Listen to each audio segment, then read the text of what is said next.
Hello बच्चों, आज अपन अगला चैप्टर स्टार्ट करने वाले हैं परमाणु। ये चैप्टर भी बहुत इंपॉर्टेंट चैप्टर है, आसान चैप्टर है, लेकिन ये चैप्टर है 4 नंबर का। कितने नंबर का है? 4 नंबर का। और बहुत आसान चैप्टर में माना जा सकता है। आप इसको 1 या 2 घंटे आराम से पढ़कर इसको तैयार कर सकते हो। परमाणु चैप्टर इतना आसान है कि मेरे हिसाब से इसमें किसी का कोई नंबर कटता नहीं है। कभी कभी से नंबरिकल आ जाते हैं, वो भी बड़ी आसानी से हो सकते हैं। तो आज अपन स्टार्ट करने वाले हैं परमाणु।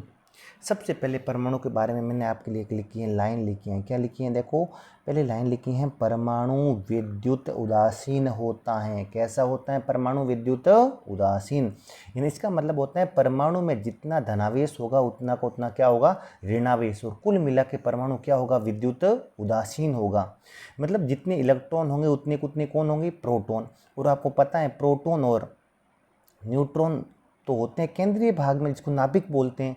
और बहुत सूक्ष्म भाग होता है, उस वहाँ होते हैं प्रोटॉन और न्यूट्रॉन। और इलेक्ट्रॉन नाभिक के चारों ओर क्या लगाते हैं? चक्कर। कुल इलेक्ट्रॉनों का आवेश और कुल प्रोटॉनों का आवेश आपस में बराबर होते हैं। प्रोटॉनों का आवेश पॉजिटिव, इलेक्ट्रॉनों का आवेश नेगेटिव, दोनों बराबर होते हैं। और परमाणु क्या होता है? विद्युत उदासीन। हर परमाणु विद्युत उदासीन होता है, ये आपको पता होना चाहिए। फिर आपको पता होना चाहिए, रदरफोर्ड ने एक प्रयोग किया था, अल्पा कण परिकीर्ण प्रयोग। कौन सा प्रयोग किया था? अल्पा कण परिकीर्ण प्रयोग। ये मैंने आपको क्लास में बहुत कुछ समझाया है। इस प्रयोग का सेटअप कैसा है, किसको यूज करते हैं। सोने की पन्नी लेते हैं, उसकी मोटाई कितनी लेते हैं आपको पता है? 2 × 10⁻7 मीटर लेते हैं। रेड और अल्पा कण का उत्पादन कैसे होता है? किसी रेडियो एक्टिव पदार्थ से अपन क्या उत्पन्न करते हैं? अल्पा कण को उत्पन्न करते हैं। फिर इसको लेड की ईंटों से गुजारते हैं, फिर इनको त्वरित करते हैं, सोने की पन्नी पे टकराती हैं, उनका परिकीर्ण होता है, जिंक सल्फाइड का पर्दा लगाते हैं। वहाँ पर चमक को गिनने के लिए एक स्पुत्र वो गणित्र लगा होता है। बहुत कुछ पढ़ा था अपन, बहुत कुछ पढ़ लिया। वो एक सूक्ष्म दृष्टि लगी होती है जिसके माध्यम से अपन उसकी गणना करते हैं। बहुत पढ़ा था उसके। फिर अपन उसके प्रेक्षण पढ़े हैं, निष्कर्ष पढ़े हैं। और फिर अपन ने किसका इसका रदरफोर्ड का अपने मॉडल पढ़ा है और उसकी कमियां पढ़ी हैं। वो तो आपकी थ्योरी का पोर्शन हो गया, वो आपको आना चाहिए। रदरफोर्ड की मॉडल की कमियां क्या हैं? इसने परमाणु को स्थायित्व के बारे में नहीं बताया। और क्या कमी है? इसने हाइड्रोजन परमाणु के स्पेक्ट्रम की व्याख्या नहीं कर पाया। बहुत कुछ कमियां पढ़ी है। फिर अपने ये अपना मॉडल भी पढ़ा है। किसका मॉडल पढ़ा है? रदरफोर्ड। रदरफोर्ड के अनुसार अपने पढ़ा होगा कि परमाणु का अधिकांश भाग खोखला होता है, केंद्रीय भाग होते हैं अति सूक्ष्म। केंद्र के अंदर अति सूक्ष्म भाग होता है, वहाँ पर परमाणु का संपूर्ण धनावेश और लगभग संपूर्ण द्रव्यमान केंद्रित रहता है, जिसको नाभिक कहते हैं। नाभिक की खोज रदरफोर्ड ने की थी। नाभिक की त्रिज्या 10⁻15 मीटर होती है। परमाणु की त्रिज्या 10⁻10 मीटर। अपने सारे बहुत कुछ क्लास में जो भी आपके थ्योरी में लिखा है वो आपको आना चाहिए। मैं तो केवल इंपॉर्टेंट पॉइंट्स बता रहा हूँ, पूरा अल्पा कण परिकीर्ण प्रयोग नहीं बता रहा हूँ। जहाँ से सवाल बनने के चांस हैं, आपसे कोई पॉइंट छूट जाए तो अब अच्छे से पढ़ना। पहला देखो क्या लिखा है? अल्पा कणों का पथ। कौन बताओ? ऐसे कणों का पथ। जब अल्पा कण सोने की पन्नी से टकराते हैं तो वो अपने मूल पथ से क्या हो जाते हैं? विचलित। विचलित होकर उनका पथ परवलयकार नहीं अति परवलयकार हो जाता है। कैसा हो जाता है? अल्पा कणों का पथ हो जाता है अति परवलयकार। ये इंपॉर्टेंट चीज़ है, आपको पूछ सकता है कि रदरफोर्ड मॉडल के अंदर जो अल्पा कण ने अपन ने किसी सोने की पन्नी पर आपतित होते हैं, आपतन के पश्चात उनका पथ कैसा हो जाता है? तो आपको पता होना चाहिए, उनका पथ हो जाता है अति परवलयकार। कैसा हो जाता है? अति परवलयकार हो जाता है। और रदरफोर्ड ने जो अपना प्रयोग किया था, उसका प्रेक्षण निकाला था, तो आपको पता है प्रेक्षण क्या था? 99.86% अल्फा पार्टिकल बिना विचलित हुए कैसे निकल जाते हैं? सीधे के सीधे निकल जाते हैं। तो इसने निष्कर्ष भी निकाला था कि परमाणु का अधिकांश भाग क्या होता है? खोखला होता है। ये छोटी छोटी चीज़ें जब आप थ्योरी पढ़ते हो तो छूट जाती हैं, तो अब अच्छे से पढ़ लेना। अल्फा कणों का पथ कैसा होगा? अति परवलयकार। कितने परसेंटेज कण बिना विचलित हुए सीधे निकल गए? उसके रदरफोर्ड के अल्पा कण परिकीर्ण प्रयोग में 99.86%। अपने बहुत पढ़े हैं। 8000 में से एक अल्पा कण अधिक कोण पर, 20,000 में से एक अल्पा कण 180 डिग्री कोण पर विचलित होता है, अपन पढ़ चुके हैं। अगली चीज़ इंपॉर्टेंट है। अगली चीज़ इसमें संबंध है। देखो, संघट प्राचल व परिकीर्ण कोण के मध्य संबंध बहुत इंपॉर्टेंट है। यहाँ से सवाल बनता ही बनता है, बहुत बार बना हुआ है और भी बनेगा। पहली चीज़ आपको पता होना चाहिए, संघट प्राचल क्या होता है। संघट प्राचल कोई रॉकेट साइंस नहीं है।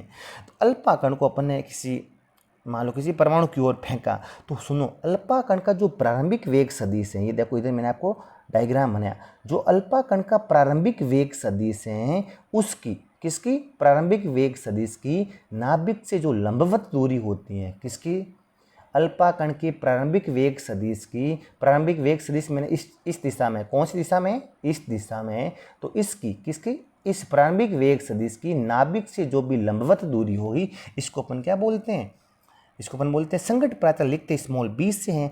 और ये हैं, बताओ, ये आप अल्पाकण का मूल पथ था और ये आ गया अल्पाकण का विचलन के पश्चात पथ हो गया, तो इस एंगल को बोलते हैं परकीर्ण कोण। और ये विचलन क्यों हुआ, क्योंकि अल्पाकण पे भी क्या होता है, धनावेश होता है, नाभिक में भी क्या होता है, धनावेश, तो धनावेश से धनावेश क्या होगा, प्रतिकर्षित, और अल्पाकण अपने मूल पथ पर गति ना करके क्या हो जाएगा, विचलित हो जाएगा। इसी को अपन बोलते हैं अल्पाकण परकीर्ण बोलते हैं। क्या बोला जाता है, अल्पाकण परकीर्ण। और थीटा को बोलते हैं परकीर्ण कोण। कौन सा कोण बोलते हैं, परकीर्ण कोण बोल देते हैं।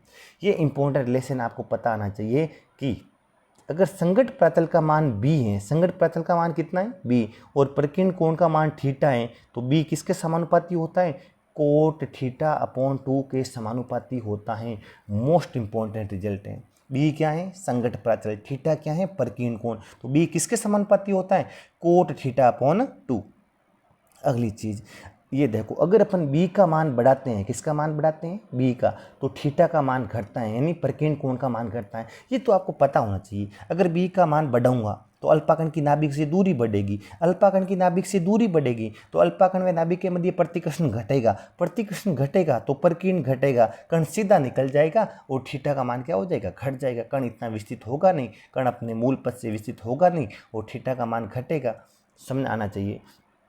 ये दो इंपॉर्टेंट रिजल्ट हैं। अगर b का मान 0 है, b का मान कितना है, 0, इसका मतलब क्या, b का मान 0 मतलब अल्पाकण एकदम नाभिक के सीध में आ रहा है। किधर आ रहा है, अल्पाकण एकदम नाभिक के सीध में आ रहा है। तो अगर अल्पाकण एकदम नाभिक के सीध में आता है तो वो नाभिक से प्रतिकर्षित होकर वापस 180 डिग्री के कोण पे क्या होता है, परकीर्णित होता है। कितना होता है, परकीर्ण। ये इंपॉर्टेंट रिजल्ट है। अगर b का मान 0 होगा तो थीटा का मान कितना होगा, 180 डिग्री। बी का मान 0 होना आपके दिमाग में होना चाहिए, पूरा सेटअप होना चाहिए कि अगर बी 0 तो इसका मतलब है अल्पाकण एकदम नाभिक के सीध में आ रहा है। कहाँ आ रहा है, नाभिक के सीध में आ रहा है, तो नाभिक के एकदम सीध में आएगा तो उसका परकीर्ण कोण कितना हो जाएगा, 180 हो जाएगा। और अगर बी का मान बहुत ज़्यादा है, मतलब अल्पाकण की नाभिक से दूरी बहुत ज़्यादा है, तो वो अल्पाकण विचलित होगा ही नहीं, अपने पथ पर ही चला जाएगा और उसका थीटा कितना हो जाएगा, 0। ये इंपॉर्टेंट रिजल्ट है, आपको पता होना चाहिए। अब अगला देखो,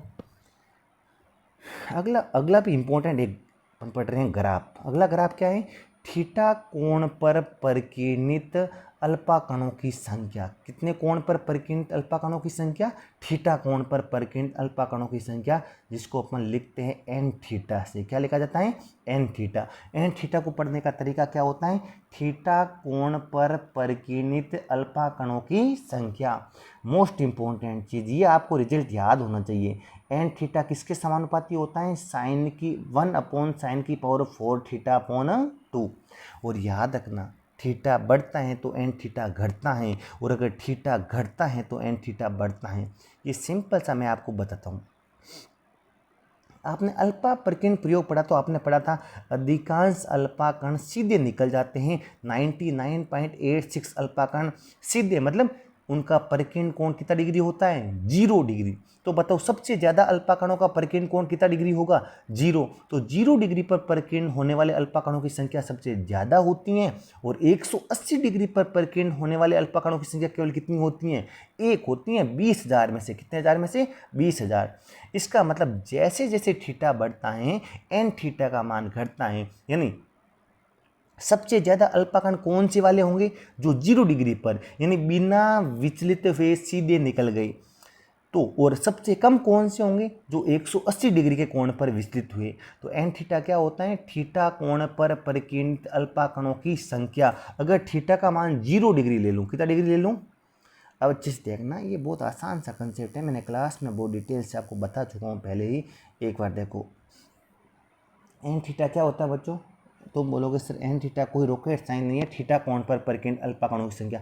मैं बोलूँगा, तुम बोलोगे सर एन, अगर थीटा की जगह 0 डिग्री रखता हूँ तो इन कणों की संख्या क्या होती है, सर्वाधिक होती हैं। क्यों होती हैं, आपको पता है अधिकतम अल्पाकण सीधे निकल जाते हैं, विचलित होते ही नहीं है। कितनी डिग्री पे? 0 डिग्री पे, यानी सीधे के सीधे निकल के तो इनका परकेंद्र कोण कितना डिग्री हो जाएगा? 0।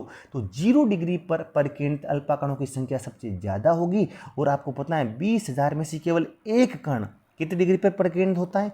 180। तो n 180 का मान कितना होगा? तुम कहोगे सर सबसे कम मान होगा n 180 डिग्री का। और अगर मैं अगर 20,000 अल्पाकणों की बात करता हूँ तो n 180 का मान कितना हो जाएगा? 1 होता है। कितना होता है? 1। तुम कहोगे सर थीटा बढ़ेगा तो n थीटा घटेगा।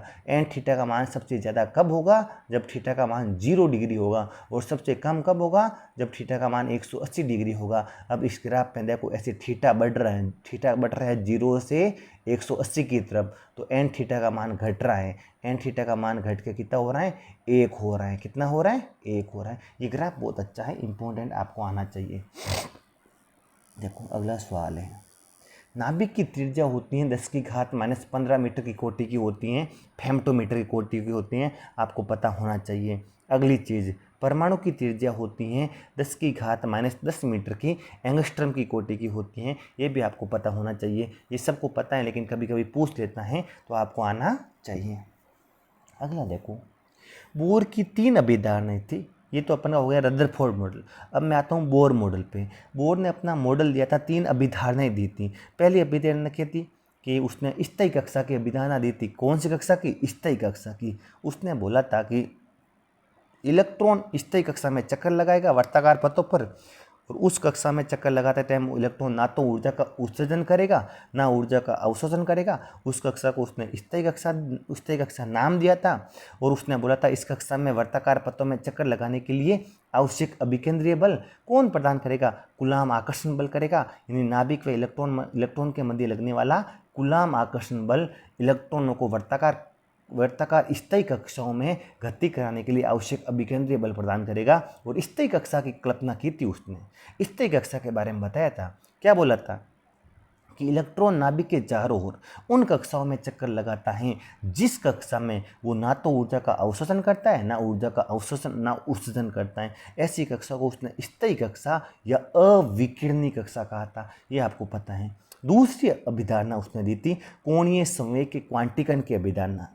उसने बोला था इलेक्ट्रॉन हर जगह मुंह नहीं मारता है, इलेक्ट्रॉन केवल उन्हीं कक्षाओं में चक्कर लगाता है जहां इलेक्ट्रॉन का कोणीय संवेग h/2π का क्या हो जाता है? पूर्ण गुणज हो जाता है। और इसकी तीसरी अभिधारणा आपको आनी चाहिए। तीसरी उसने क्या बोला था, जब कोई भी इलेक्ट्रॉन कहीं से ऊर्जा प्राप्त करके उच्च ऊर्जा स्तर में चला जाता है तो वो वापस निम्न में आने की कोशिश करेगा, वो वापस अपनी मूल ऊर्जा अवस्था में आने की कोशिश करेगा। उच्चतम ऊर्जा अवस्था में ज़्यादा देर तक रहता नहीं है, वो वापस 10⁻⁷ सेकेंड तक रहता है, फिर वापस कहाँ आने की कोशिश कर देगा? मूल ऊर्जा अवस्था में आने की कोशिश करेगा। और जब उच्च ऊर्जा स्तर से निम्न ऊर्जा स्तर में कोई भी इलेक्ट्रॉन आता है तो वो ऊर्जा का उत्सर्जन करता है फोटोन के रूप में, और उस फोटोन की ऊर्जा होती है hν बराबर उच्चतम ऊर्जा स्तर की ऊर्जा माइनस निम्नतम ऊर्जा स्तर की ऊर्जा। ये अपन पढ़ चुके हैं, En2 - En1 बराबर hν।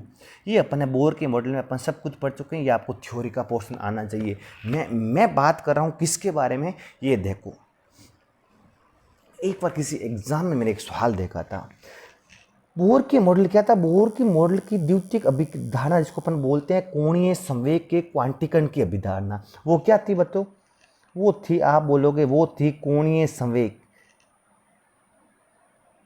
इलेक्ट्रॉन केवल उन्हीं कक्षाओं में चक्कर लगाएगा जहां पर उसका कोणीय संवेग किसका पूर्ण गुणज हो? NH/2π। किसका पूर्ण गुणज हो? NH/2π। और आपको पता है बोर का जो भी मॉडल है वो केवल एक इलेक्ट्रॉन वाले सिस्टम के लिए लागू होता है। कितने इलेक्ट्रॉन के सिस्टम के लिए लागू होता है? ये बात भी अपन बात कर चुके हैं, अच्छे से आपने नोट्स पढ़े हो तो मैंने बताया था, या तो हाइड्रोजन के लिए लागू होगा, या हीलियम प्लस के लिए लागू होता है, या लिथियम +2 के लिए लागू होता है। केवल एक इलेक्ट्रॉन वाले सिस्टम के लिए लागू होता है बोर का मॉडल। सवाल सुनना, सवाल आया था किसी भी इलेक्ट्रॉन की वो कौन सी क्वांटिटी होती हैं जो परमाणु क्रमांक पे निर्भर नहीं करती हैं। यानी ये कोणीय संवेग के फॉर्मूले आप देखोगे, किसका? इलेक्ट्रॉन का कोणीय संवेग। इलेक्ट्रॉन का कोणीय संवेग, इसका मतलब बोर की द्वितीयक अभिकरणा कौन सी अभिधारणा? द्वितीयक अभिधारणा, जिसको बोलते हैं बोर के क्वांटीकरण की अभिधारणा। देखो एलएन का मान, एलएन क्या होता है? इलेक्ट्रॉन का कोणीय संवेग। कौन सी कक्षा में घूमते हुए? एनवी कक्षा में घूमते हुए इलेक्ट्रॉन का कोणीय संवेग। और कोणीय संवेग का फॉर्मूला कितना होता है? M v r. या वी एन किसको बताएगा? एनवी कक्षा में इलेक्ट्रॉन का वेग। आर एन किसको बताएगा? एनवी कक्षा में एनवी कक्षा की त्रिज्या, एनवी कक्षा की त्रिज्या। और इसका मान अपन को बोर्ड ने कितना बताया? NH/2 पाई। याद रखना, किसी भी इलेक्ट्रॉन का कोणीय संवेग, किसी भी इलेक्ट्रॉन का कोणीय संवेग उस परमाणु के परमाणु क्रमांक पे निर्भर नहीं करते, उस परमाणु के परमाणु क्रमांक पे निर्भर नहीं करते हैं, केवल एन पे निर्भर करता है। केवल किस पे निर्भर करता है? एन पे निर्भर करता है, जेड पर निर्भर नहीं करता है। सुनना अच्छे से, इंपॉर्टेंट चीज़ है, सभी बोलो कि किसी भी इलेक्ट्रॉन का कोणीय संवेग, किसी भी इलेक्ट्रॉन का कोणीय संवेग केवल एन पे निर्भर करेगा, जेड पे निर्भर नहीं करेगा। जैसे मैं बोल रहा हूँ, हाइड्रोजन की प्रथम कक्षा में चक्कर लगाते हुए इलेक्ट्रॉन का कोणीय संवेग कितना हो जाएगा? एन की जगह 1 रख दो तो आंसर कितना आएगा? H/2 पाई। कितना आ जाएगा? H/2 पाई। मैं अगर बोलूँ हीलियम प्लस आयन के प्रथम कक्षा में चक्कर लगाते हुए इलेक्ट्रॉन का कोणीय संवेग कितना होगा? तो उसका आंसर भी कितना होगा? H/2 पाई। मैं बोलूँ लिथियम +2 आयन के प्रथम कक्षा में चक्कर लगाते हुए इलेक्ट्रॉन का कोणीय संवेग कितना होगा? उसका आंसर भी कितना होगा? H/2 पाई। मतलब आपके दिमाग में ये चीज़ सेट हो जानी चाहिए कि इलेक्ट्रॉन का कोणीय संवेग केवल एन पे निर्भर करता है, जेड पर निर्भर नहीं करता है। मैं बोलूँ हाइड्रोजन की द्वितीय कक्षा में चक्कर लगाते हुए इलेक्ट्रॉन का कोणीय संवेग कितना होगा? तुम बोलोगे सर ये होता है 2H/2 पाई। 2H अपॉन कितना हो जाएगा? 2 पाई। 2 से 2 कट जाएगा, कितना हो जाएगा? H/पाई। कितना हो जाएगा? H/पाई। ये का ये आंसर किसके लिए होगा? हीलियम के द्वितीय कक्षा का। ये का ये आंसर किसका होगा? लिथियम आयन की द्वितीय कक्षा का। तो अच्छे से सुनना, कोणीय संवेग का मान जेड पे निर्भर नहीं करता है, केवल किस पे निर्भर करता है? एन पे निर्भर कर रहा है। और ये बहुत इंपॉर्टेंट चीज़ है। देखो अगली चीज़ अपन पढ़ रहे हैं त्रिज्या। ये इंपॉर्टेंट चीज़ है, यहाँ से आपका सवाल बनने के फुल चांस है। एनवी कक्षा की त्रिज्या, कौन सी कक्षा की त्रिज्या? एनवी कक्षा की त्रिज्या। इसका फॉर्मूला आपको पता होना चाहिए। Rn = 0.53 into n² upon Z. और पीछे इसकी यूनिट क्या है? एंगस्ट्रम। यूनिट क्या है? एंगस्ट्रम। ये फॉर्मूला बहुत इंपॉर्टेंट है। और 0.53 एंगस्ट्रम को अपन A0 मानते हैं। कितना मान लेते हैं अपन? A0। A0 क्या है अभी बताऊंगा, लेकिन अभी आप 0.53 एंगस्ट्रम को कितना मान लो? A0 मान लेते हैं। तो देखो Rn का फॉर्मूला क्या बन जाएगा? अगर इसको अपन A0 मानते हैं, क्या मानते हैं इसको अपन? A0। तो Rn का फॉर्मूला ये बन जाएगा, देख लो 0.53 एंगस्ट्रम को मैंने A0 मान लिया, तो Rn का फॉर्मूला बन जाएगा A0n²। क्या फॉर्मूला बन जाएगा? A0n²। ये फॉर्मूला आपको याद होना चाहिए। एनवी कक्षा की त्रिज्या कितनी होती है? तो तुम बोलोगे 0.53 into n² upon Z angstrom. और 0.53 एंगस्ट्रम को अपन मान लेते हैं कांस्टेंट है, कांस्टेंट को A0 मान लिया। क्या मान लिया? A0। तो बताओ एनवी कक्षा की त्रिज्या का फॉर्मूला क्या हो जाएगा? Rn = A0 into n²। तो यहाँ से देखो n² बटा जेड, n² बटा कितना हो जाएगा? जेड। तो यहाँ से देखो तो Rn का एनवी कक्षा की त्रिज्या किसके समानुपाती होती है? मुख्य, इसको n को बोलते हैं मुख्य क्वांटम संख्या। क्या बोला जाता है? मुख्य क्वांटम संख्या।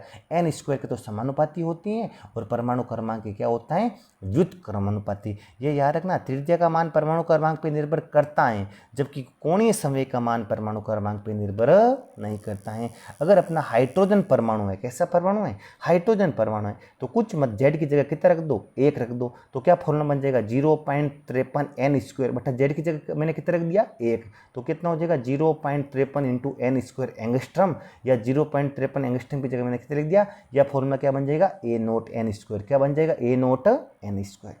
हाइड्रोजन परमाणु को अगर मान लो पहली कक्षा की त्रिज्या बोलता हूँ, कौन सी कक्षा की? पहली। तो n की जगह कितना रख दूंगा? 1। तो R1 का मान कितना आ जाएगा? 0.53 एंगस्ट्रम। और इसी को बोला जाता है A0। क्या बोला जाता है? A0। या इसी को बोला जाता है बोर त्रिज्या। कौन सी त्रिज्या बोला जाता है? बोर त्रिज्या। सवाल आज पूछ सकते हैं बोर त्रिज्या किसको बोलते हैं? तो लिख देना हाइड्रोजन परमाणु के पहली कक्षा की त्रिज्या को बोर त्रिज्या कहते हैं, और इसका मान 0.53 एंगस्ट्रम होता है। और कभी पूछेगा, देखो इस फॉर्म में Rn = A0 Z²। सो ए नोट एन स्क्वायर फॉर्मूला है। अगर पूछे हाइड्रोजन परमाणु की द्वितीय कक्षा की त्रिज्या कितनी है तो एन की जगह 2 रखो तो कितना आ जाएगी 4 ए नोट। हाइड्रोजन कक्षा की तीसरी कक्षा की त्रिज्या कितनी है तो कितना आ जाएगा 9 ए नोट। तो बताओ इनके कक्षाओं की त्रिज्या का अनुपात कितना आ जाएगा 1:4:9। इनका सबका अनुपात लोगों तो ए नोट से ए नोट कट जाएगा और कितना रेशियो आएगा ए नोट 1:4:9। ये आपको पता होना चाहिए, याद रखना, बहुत इंपॉर्टेंट चीज़ है।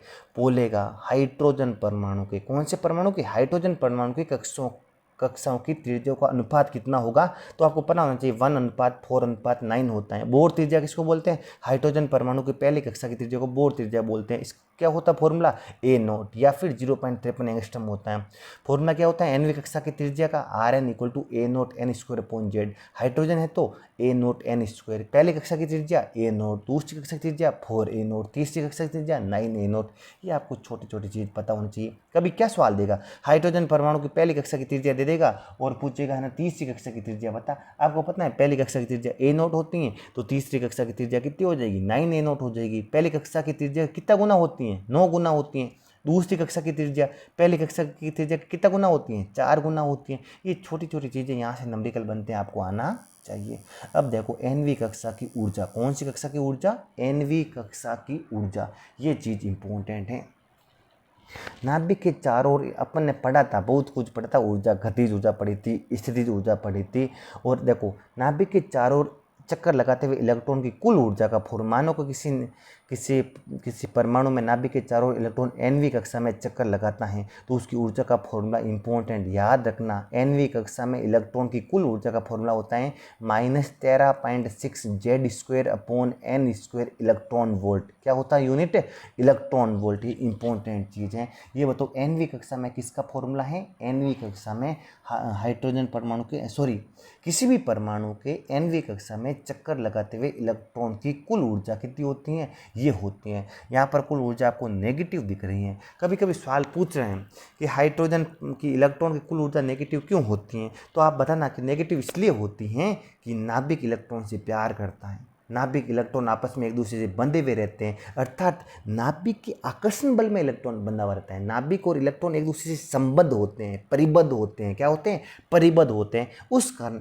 एनर्जी का मान क्या आ गया, नेगेटिव। और अगर मैं हाइड्रोजन परमाणु के लिए बात करूं तो जेड का मान कितना हो जाएगा 1। हाइड्रोजन परमाणु के लिए देखो जेड का मान कितना हो गया 1 हो गया, तो फॉर्मूला कितना बन जाएगा -13.6 upon n square electron volt.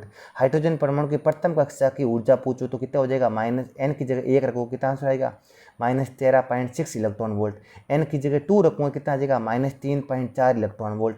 N बराबर तीसरी कक्षा में इलेक्ट्रॉन की ऊर्जा कितनी हो जाएगी, कुल ऊर्जा 1.51 इलेक्ट्रॉन वोल्ट। चौथी कक्षा में -0.85 और पाँचवीं कक्षा में ये थोड़ा सा गलत लिख दिया, यानी को 0.54 इलेक्ट्रॉन वोल्ट। माइनस कितना हो जाएगा 0.54 इलेक्ट्रॉन वोल्ट।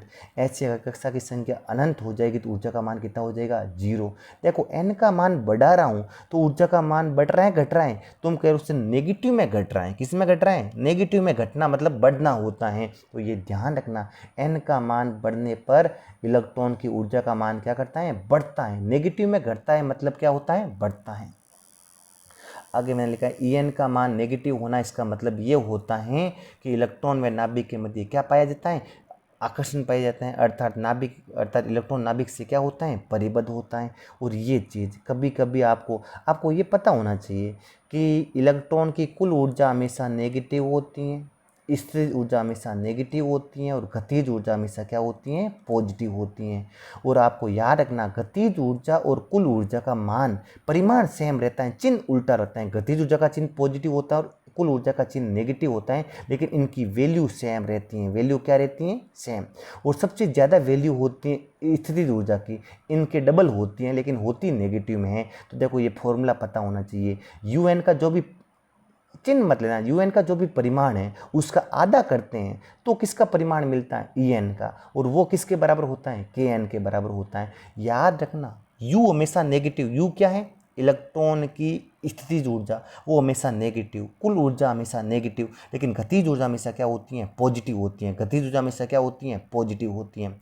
और इनके मध्य संबंध, और आपको पता होना चाहिए कुल ऊर्जा और गतिज ऊर्जा का परिमाण सेम होता है, लेकिन फर्क केवल साइन का होता है। कुल ऊर्जा नेगेटिव होती है और गतिज ऊर्जा क्या होती है, पॉजिटिव।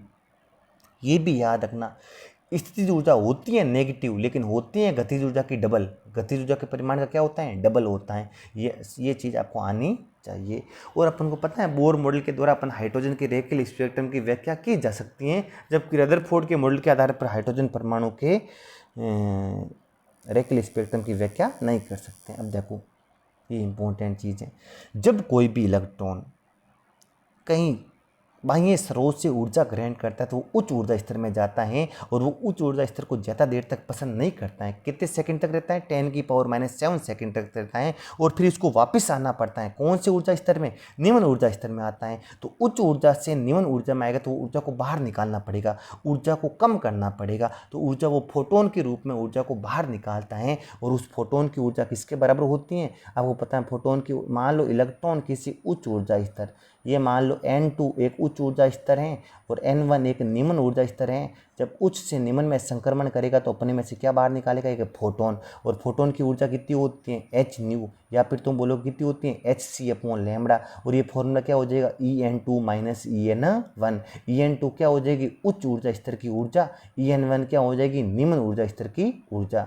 और आपको पता है जो भी फोटोन बाहर निकालते हैं, तरंग, वो फोटोन निकलता है उसके तरंगदैर्ध्य का फॉर्मूला अपने निकाला था, कितना आया था, 1/λ = RZ² ब्रैकेट 1/N1² - 1/N2², जहाँ पर N1 होता था निम्न ऊर्जा स्तर और N2 होता था उच्च ऊर्जा स्तर।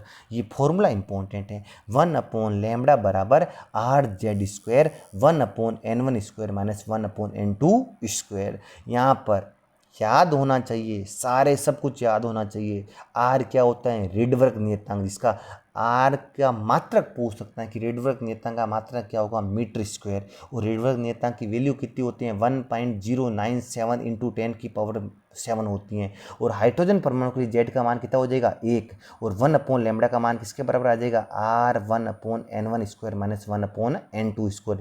ये याद रखना, N1 निम्न ऊर्जा स्तर है और N2 कौन सा ऊर्जा स्तर है, उच्च ऊर्जा स्तर।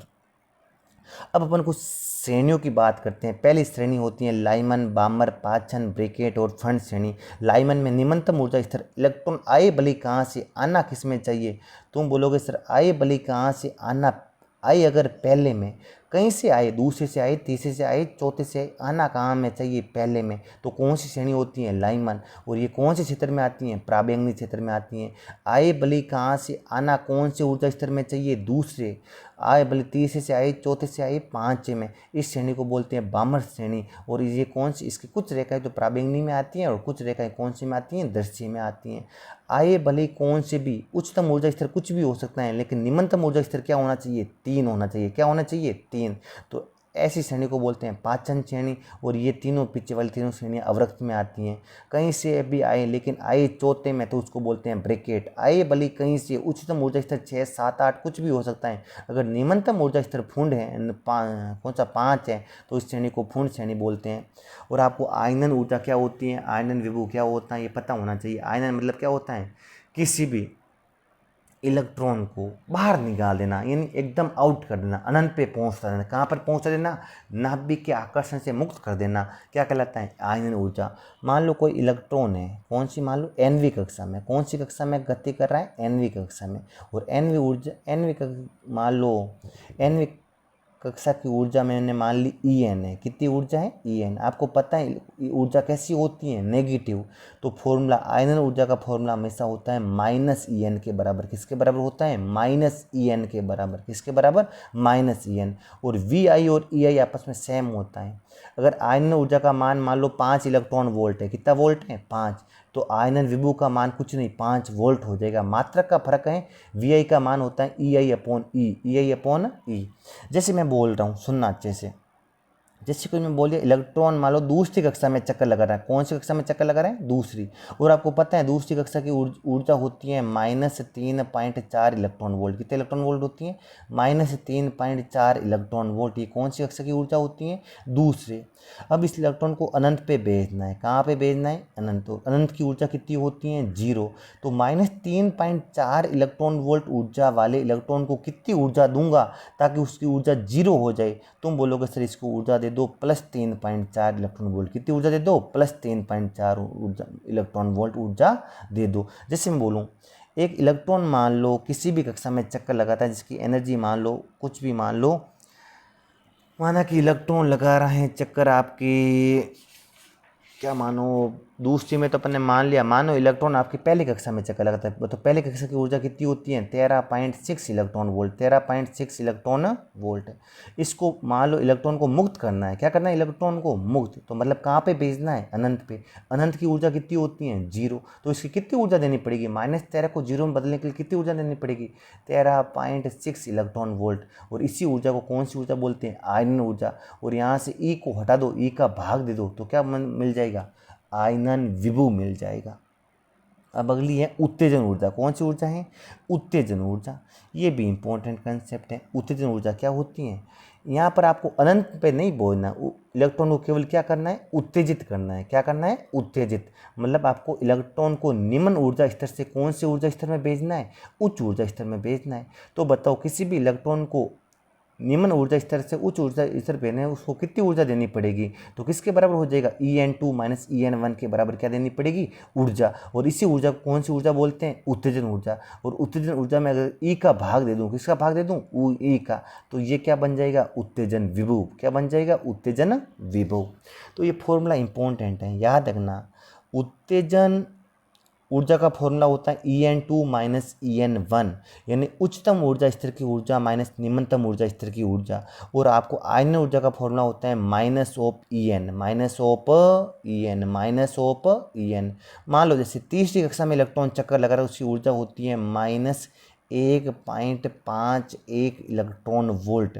तो बताओ En का मान कितना हो गया, -1.51, और माइनस क्या हो जाएगा, प्लस। तो आप बताओ इसके लिए आयन ऊर्जा का मान कितना हो जाएगा, तुम बोलोगे 1.51 इलेक्ट्रॉन वोल्ट। ये छोटे छोटे कंसेप्ट अपने क्लास में बहुत बार पढ़ चुके हैं, एक बार अच्छे से रिवाइज करना, ठंडे दिमाग से पढ़ना। उत्तेजन ऊर्जा क्या होती है, उत्तेजन विभव क्या होता है, फिर अपन कुछ क्वेश्चन करेंगे तो आपके सारे कंसेप्ट कवर हो जाएंगे। तो एक बार इसको अच्छे से देखना, नोट्स बनाना, फिर मैं आपको बढ़िया बढ़िया सवाल कराऊंगा।